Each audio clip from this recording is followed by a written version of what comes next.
So good morning. Resultant of force systems. Reduction of a force system to a force and a couple. We can see in the figure there are three force vectors F1, F2, and F3, and three position vectors R1, R2, and R3 coming from point O going to the line of actions of these force vectors. So procedure in reducing a force system to a force and a couple first would be to move each forces to point O, then introduce a couple for each force that is moved, which is couple vector C1 is equal to the position vector R1 cross product to force vector F1. Tapos same with couple vector C2 and couple vector C3. So yan, na-move na yung force vector sa point O. Then, nag-introduce na couple vectors C1, C2, and C3 which are perpendicular to the force to their respective force vectors. So the resultant force vector is the summation of the force vectors F1, F2, and F3. And the resultant couple vector is the summation of the couple vectors C1, C2, and C3. So ayan na yung resulting figure. So the resultant force is the resultant force couple vector R is the summation of force vectors, and the resultant couple is the summation of the couple vectors, and this is dependent, ang value nito is dependent on where you set your O. For scalar quantities naman, the summation the x component of the resultant is the summation of the x component of the forces. Same with the resultant along y-axis and resultant along z-axis. For the summation of the resultant moment along x is equal to the summation of the moment along x-axis. The resultant the resultant y component of the couple is the summation of the forces along y, and the z component of the resultant couple is the summation of the forces along z. Kung x and y plane naman sila, the resultant x is the summation of the x components of the forces, and the resultant y is the summation of the y components of the forces. The resultant couple is the summation of all their moments.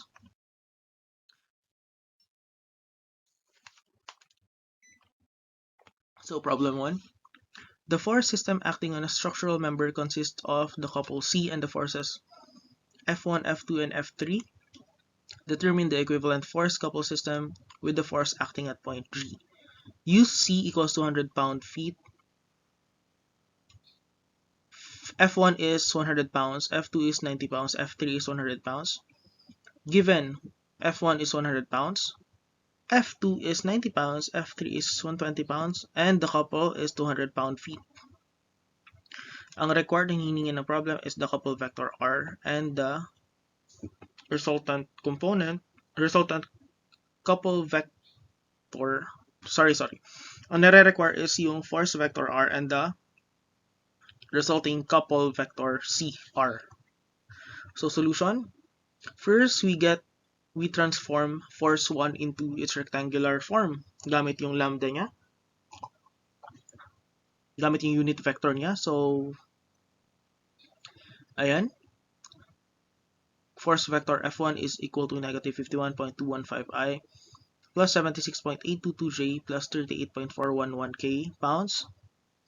F2 naman is 90I pounds kasi ano lang siya, nasa X component lang siya, wala siyang Z and Y component. While F3 naman is 120J kasi along Y axis lang siya. Couple vector is 200 lambda BG.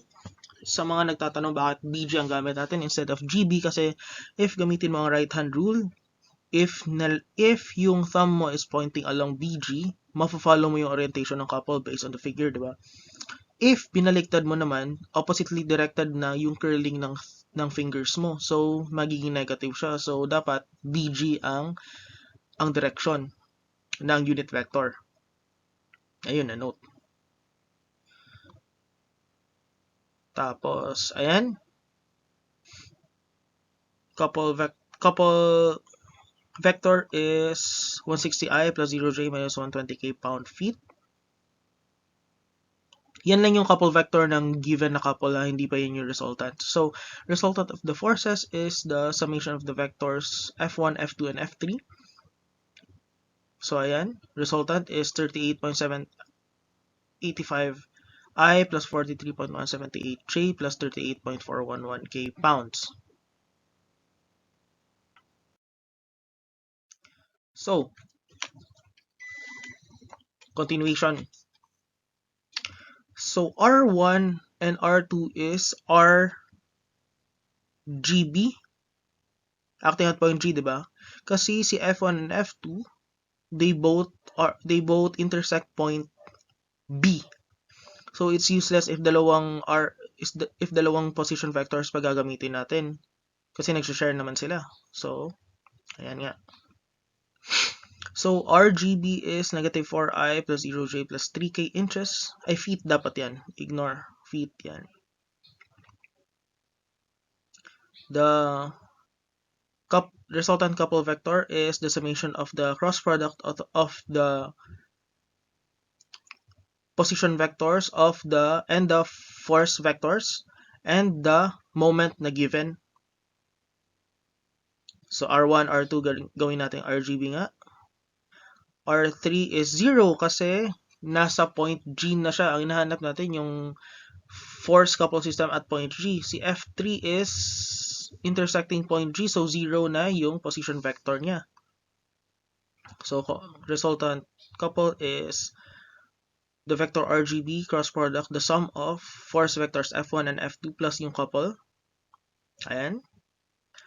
Then, makukuha natin ang resultant couple vector 390.466I plus 269.999J plus 187.288. Dapat, ano yan? Ano ba ito? Feet. Feet dapat yan. Hindi yan inches. So,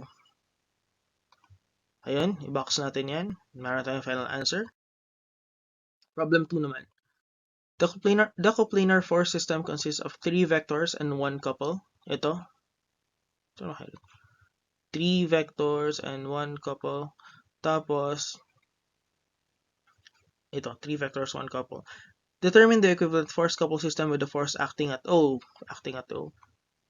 So, given F1 is equal to 190 Newton going right. F2 is equal to 50 Newtons at 40-degree angle with respect to the horizontal, and F3 is 100 Newton. Hindi binigay yung angle pero binigay yung ratio ng legs ng triangle. And the couple included is 400 Newton meters clockwise. So required is the resultant force and the resultant couple. Solution, since it's on a plane, we can use scalar summation. So the x component of the resultant force is summation of the x component of the given forces. So 90 plus 50 cosine 40 minus 100 na 3/5 of 100 kasi 345 ang angle. Then we get resultant force along x is 68.302 newtons. Sa y naman, 50 sine 40 minus 100 times 4/5 is equal to negative 47.860 Newton. So we get our force vector 68.302I minus 47.860J Newtons. So sa summation naman ng moment, para makuha ng couple, resultant couple, we sum up the moments at point O. Diba? So let's say ang sign convention natin ngayon na gagamitin ko for this problem, you can use your own sign convention, is clockwise positive. Doon kasi ang nakasanayan ko.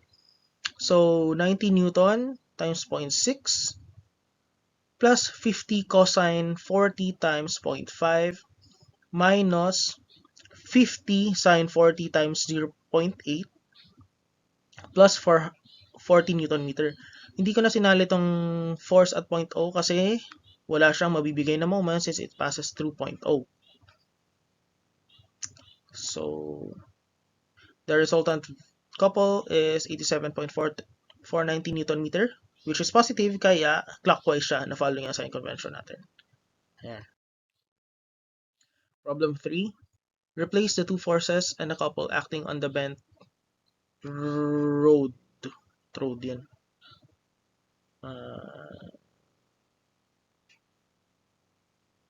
Rod. On the bent rod, ABC with an equivalent force couple system with a force acting at C. So given FA is 120 newtons, FB is 100 newton, and the couple is 180 newton meter. So required is the force vector of the resultant vector R and the couple vector C. Solution, kunin natin, transform natin si FA into rectangular form. Alam niyo naman paano, 'di ba? Yung lambda. So vector FA is negative 72i plus 96j newtons, while sa FB naman is 70.711j minus 70.711k newtons. Resultant nila, summation lang natin. Force vector FA plus force vector FB is negative 72i plus 166.711j minus 70.711k. Yan, newtons. Box na natin. For the couple, gamitan natin ng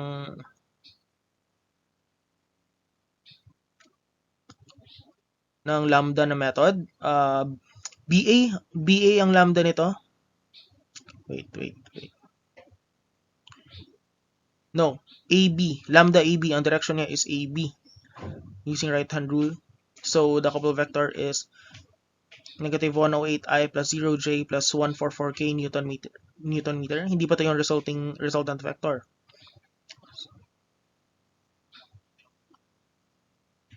So, since both FA and FB intersects point D, we can just use RCD. So, ayan. RCD is equal to 0i plus 0j minus 2k kasi bumaba lang si CD. Then, we can get the summation of their moments. Couple vector C na given plus RCD times FA plus RCD times FB. We can obtain the summation of moment at C equals 225.422i plus 144j plus 144k kilonewton 144k Newton meter. Box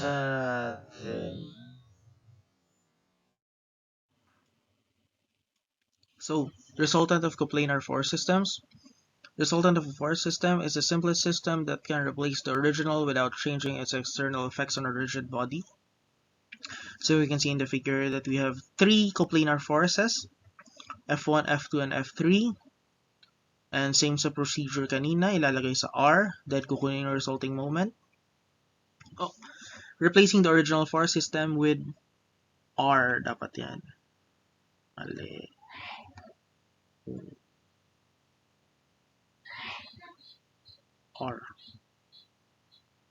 R is equal to the summation of the forces acting at O, and the resultant couple MO has three possible outcomes. First is that the resultant ends 0 and the resulting force is 0 and the resultant is only a couple.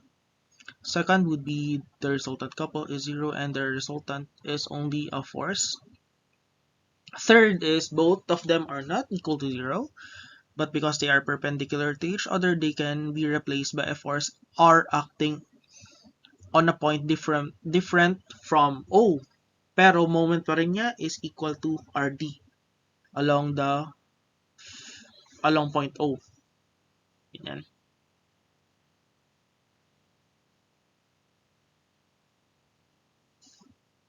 So, summation of forces along x-axis, Rx is equal to the summation of forces along x-axis.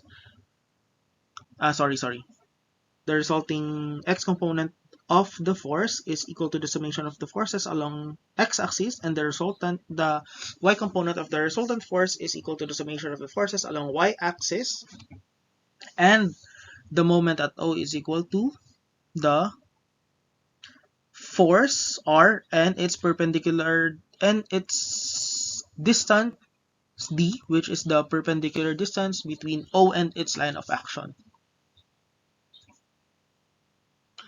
The resulting moment is the moment with respect to O.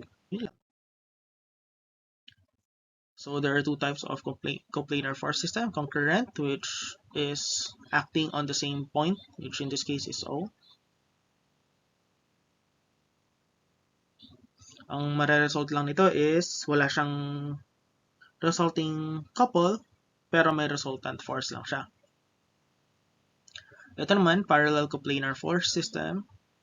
F1, F2, and F3, they lie on the same, they are parallel to each other, and their moment arm with respect to O is x1, x2, and x3 respectively. So, pwede natin gawing resultant na force, R, ilalagay sa O, then we would add a resultant couple, summation of the moments of these forces along O.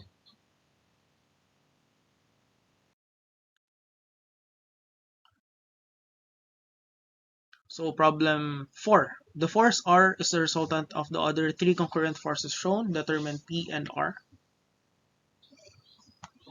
Given F is 80 pounds. Dapat given din yung 100 pounds.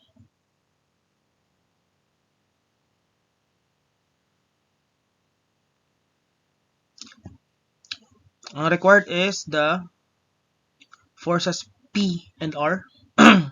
Solution: summation of the forces along x-axis is equal to the x component of the resultant.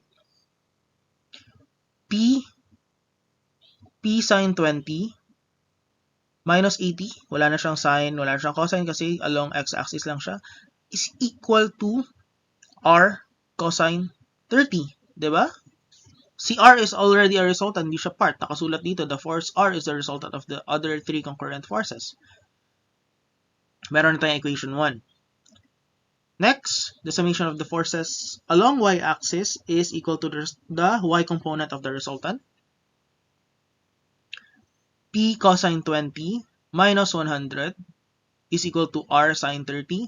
So P cosine 20 minus R sine 30 equals 100. We have equation 2. So two equations, two unknowns. We can obtain P is equal to 70.501 pounds, while R is equal to negative 63.743 pounds. So, since negative ang nakuha natin sa R, we can conclude na oppositely directed si R.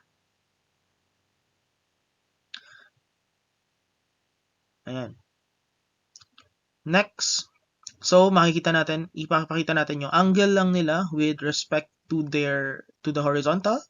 CP is 72.501 pounds with an angle of 70 degrees with respect to the positive x-axis, while R is 63.743 pounds with an angle of 30 degrees with respect to the negative x-axis. Box your answers. Ayan. Problem 5. The force system consists of a couple C and 4 other forces. If the resultant of this system is a 500-pound inch counterclockwise couple, determine P, Q, and C. So we have a given C resultant couple is 500 pound-feet counterclockwise. Required P, Q, and C, the forces P and Q and the couple C. So since the resultant is a couple, the sum of the forces is 0. So baka ganyan, gawa na lang tayo ng mga equations and unknowns. So summation of the forces along x-axis is equal to 0 is equal to 12 over 13. Dapat 13 yan. 0 is equal to negative 12 over 13q plus 4 over 5p is equal to negative 80. Meron tayong equation 1. For equation 2 naman, summation of the forces along y-axis, negative 5 over 13q minus plus 3 over 5p is equal to 20. Alam niyo na paano yan na-obtain, di ba? Hindi ko na kailangan ituro sa inyo paano i-rearrange. Solving using two equations to unknowns na method, we get q is equal to 260 pounds, p is equal to 200 pounds, while the resultant moment is 500 pounds inch counterclockwise. So summation of moments along with the summation of the moments on point O, clockwise positive na orientation, is equal to 80 times 2 minus 3/5 of 200 times 6 plus 20 times 3 minus 12 over 13, 260 times 6 plus the couple is equal to negative 500 kasi positive clockwise ang orientation natin, negative natin si 500 pound-feet na resultant couple kasi counterclockwise siya. So, C is equal to 1440 LB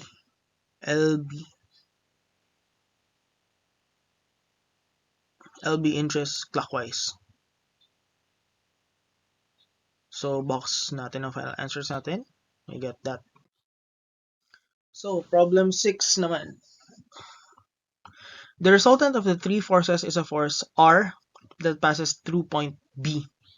Determine couple vector R and F. Just because it passes B, it doesn't mean na nasa x-axis lang siya. Baka yun yung isip nyo. It can be... B can be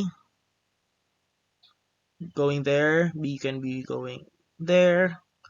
Pero siya maging ganito. Basta it passes point B. It doesn't necessarily mean na ganito siya. So, okay.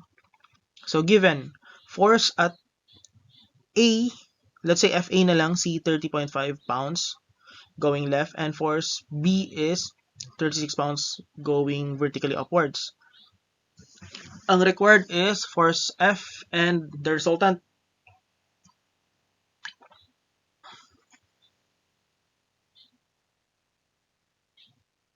Solution. MB 0 kasi yung resultant nagpa-pass through dyan. So, MB is equal to 36 times 1.5. Again, ang sign convention ko is positive clockwise. Kasi di ba naturo ko sa inyo positive counterclockwise. Yun lang. Basta it depends kasi sa inyo kung anong sign convention nyo. MB is equal to 36 times 1.5 minus 30.5 times 3 plus 5 over 13 of F times 4 minus 1.5 moment arm niya is equal to 0. F is 39 pounds. So, box na natin. Summation of f of x is equal to the x component of the resultant is equal to negative 30.5 minus 12 over 13 times 39 is equal to negative 66.5 pounds. Meron na tayong Rx. Summation of forces along y is equal to the y component of the resultant. 36 minus 5 over 13 times 39 is equal to 12. So, meron na tayong R is negative 66.5 I plus 12J pounds. Box. So, resultant of the three-dimensional force systems, in general, the three-dimensional force system can't be simplified beyond a force and a couple. There are two exceptions. First, if the forces are concurrent. Second, if the forces are parallel. So, concurrent three-dimensional force systems. A concurrent three-dimensional force system can be reduced to a resultant force R is equal to the summation of the forces acting on the point of concurrence. So we can see in the figure, F1, F2, and F3 are all concurrent at point O. So pwede natin sila i-reduce gamit nito. Gagawin natin sila ang resultant force R is equal to the summation of the forces acting at point O. So ayan. Take note tayo yung mga red na formulas, i-memorize nyo na lang. So parallel three-dimensional force systems, we can see in the figure, F1, F2, and F3 are all acting along the z-axis. So we can replace this with a force and a couple system. Ayan. Where the summation of moment about O is due to the moments is the summation of the moments of the forces parallel to Z. And the resultant couple lies on the XY plane kasi yung forces is parallel to Z. Since the resultant couple and the resultant force are mutually perpendicular, they can be reduced to a single force acting at a unique point. So ito na yon, naiba na ng point siya. Nalipat siya at point A. CR is parallel to the z-axis with a position vector small r, lowercase r. So the moment along x-axis is equal to force 1 times its distance y, force 2 times distance y2, tapos sa moment along y naman is equal to negative f1 times x1 minus f2 times x2 and so on so forth. Magtatanong kayo bakit my is negative, gamitin nyo ang right hand rule, 'di ba? Pag nilagay nyo yung thumb nyo going along positive y-axis, hindi na niya mapo-follow na paakyat si R. Hindi na mapo-follow ng pag-curl ng fingers mo na paakyat si R. So, negative siya. So, ang x-coordinate ng resultant force can be obtained by this equation, while the y-coordinate can also be obtained by this equation. So, i-memorize nyo to. So ito, general three-dimensional force system, the wrench. In general, R and CR will not be perpendicular with each other. They can't be reduced to a single force. A general force system can always be represented by a force and parallel couple vector. So, let's say ito, figure. Meron tayong force vector R and couple vector CR and a unit vector in the direction of R. So steps in reducing a general force system to a force and a parallel couple vector. First is to resolve the resultant couple to orthogonal components, C sub TR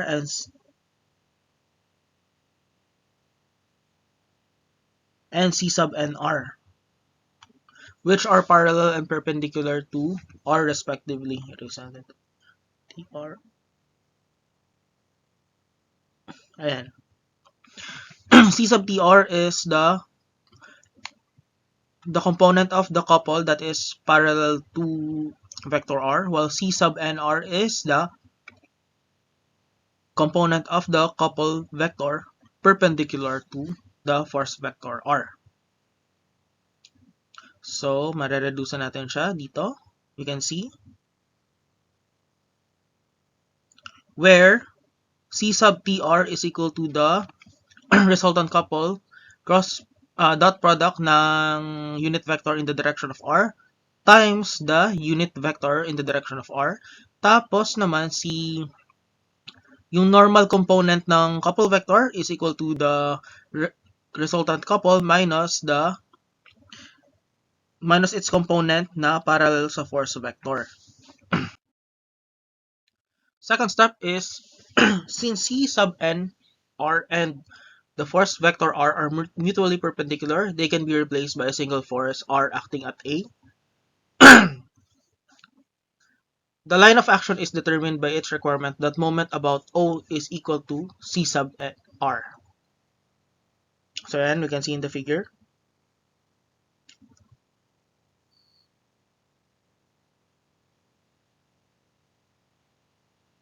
The position vector R times the force vector cross product to the force vector R is equal to the component of the couple vector that is perpendicular to R. Yan. Lowercase r is the vector from O to any point along the line of action of R, while D is the distance from O to A, and OA is perpendicular to the couple vector that is normal to the resultant force vector. RD is equal to the scalar is equal to the magnitude of the normal couple na component. C sub n r. Step 3, i-move natin si C sub tr or yung component ng couple na parallel to resultant r to point A, and we now have a collinear force couple system that is called a wrench. Ayan. So the lambda is the direction of the wrench or the axis of the wrench. So sample problem para makita how it works. The resultant of the forces P1, P2, and P3 and the couple C is the force R equals 8K acting at point A. Determine P1, P2, and C. So given is P equals 8K acting at K. Since wala siyang I and J components, we can conclude na parallel siya sa z-axis. Required is P1, P2, and C. Solution. First, i-drawing muna natin yung triangle na na-form ni couple vector C. Top view tayo, si X papuntang baba, si Y papuntang right. So yan, 3, 4, and 5 na triangle. So makita natin na ang X component ni couple C is 3 over 5C while the Y component of the couple C is 4 over 5C. So summation of forces, P1 plus P2 is equal to 8. So P1 plus P2 plus 0C is equal to 8. Meron na tayong first equation. Tapos, moment along x-axis naman,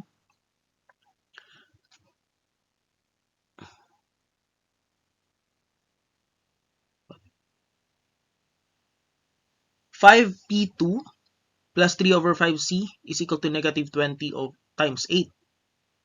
So 5P2 plus 3, 5C is equal to negative 20 times 8. Then 0P1 plus 5P2 plus 3 over 5C is equal to 160. You have equation 2. Sa mga nagtatanong bakit nilalagay ko po yung 0C, 0P1, kasi para sa pag-input sa calculator, kasi nagre-require si calculator ng value na 0 if walang value yung nasa matrix. So moment along Y naman, negative 15P2 minus 4 over CP is equal to negative 15 times 8. So 0P1 minus 15P2 is minus 4 over 5C is equal to negative 120. We have equation 3. So using 3 equations, 3 unknowns sa calculator natin or simple na algebra, we have P1 is equal to 19.2 pounds. P2 is equal to 11.2 pounds sa negative. So dapat downward siya. Oh. C is equal to 360 inches. Malitong. Yan. Dapat P2 to. Yan. So, next problem. Problem 8. Before the trunk of a large tree is felled, the cables A, B, and BC are attached as shown. Knowing that the tensions in the cable AB and BC are 555 Newton and 660 Newton, respectively, determine the moment about O of the resultant force exerted on the tree by the cables AB. Given FBA is equal to 555 Newton, FBC is equal to 660 Newtons, required is the moment at O and the resultant force. Solution. I-transform natin kunin muna natin si BA, position vector BA is equal to negative 0.75I minus 7J plus 6K meters. So, gagamitin natin yung lambda method. FBA would be negative 45I minus 420J plus 360K newtons. While BC naman, ang position vector of BC is 4.25I minus 7J plus 1K. So, FBC is equal to 340I minus 560J plus 80K newtons. So, add natin si FBA and FBC. We can obtain 295I minus 980J plus 440K newtons.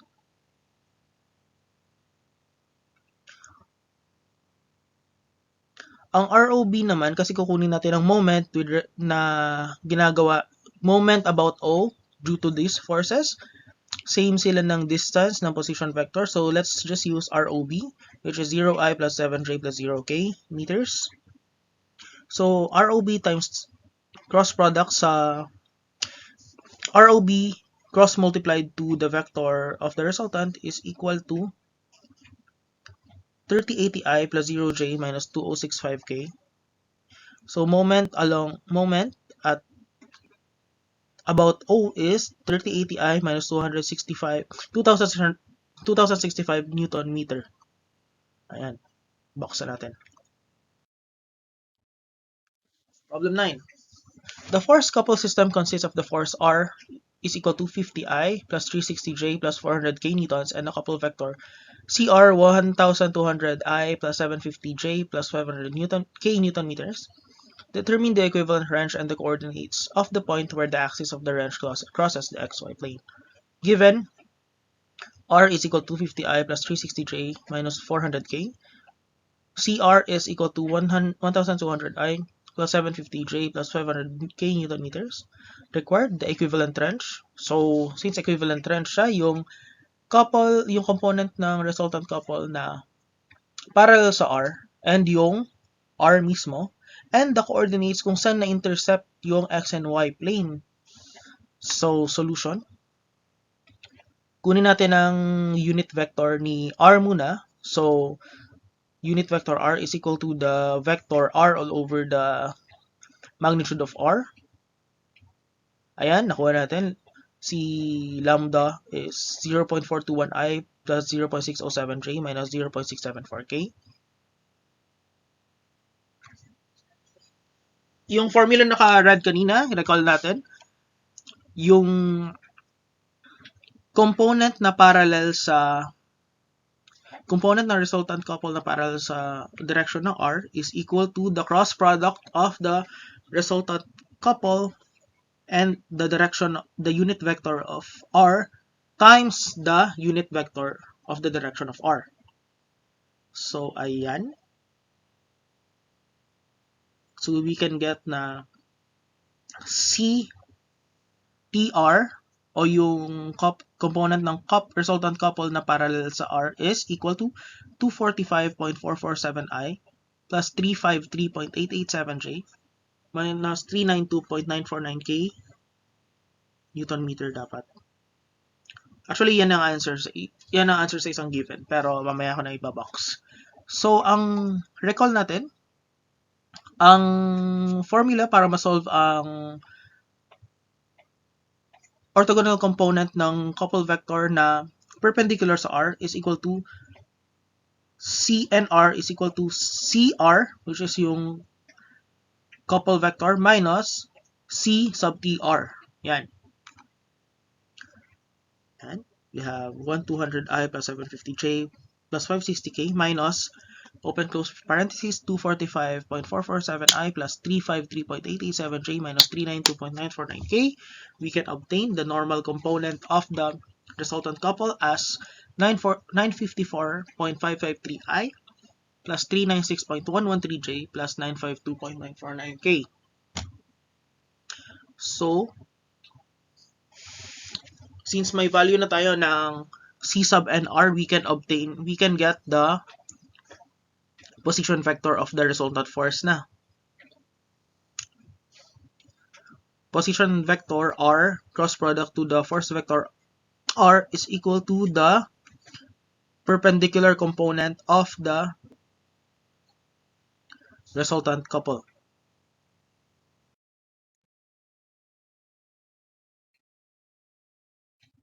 Ayan. Since hindi pa natin alam ang values ng position vector R, let's just say xi plus yj plus zk cross product to the 250i plus 360j minus 400k is equal to 954.553i plus 396.113j plus 952.949k. Si zk dapat pwede na maging 0 yan. Kasi dun siya ini-intersect ang xy plane sa z equals 0. Oh. So, cross product natin. Ayan yung matrix na ma-form. So, lowercase r cross product to uppercase r is equal to negative 400 yi plus 400 xj plus close open parenthesis 360x minus 250 yk is equal to 954.553i plus 396.113j plus 952.949k. So, kunin natin values na x and y. I-ignore na natin yung third na term kasi nagpapahirap lang yan. Natin kailangan yan. Y is equal to negative 2.386 meters and x is equal to 0.990 meters. So, yung wrench natin, yung resultant force is equal to 250I plus 360J minus 400K newtons. While the couple that is perpendicular to that force is 245.447I plus 353.887J minus 392.949K, and the point of intersection is at 0.990 meters sa X and negative 2.386 meters sa Y. Yan.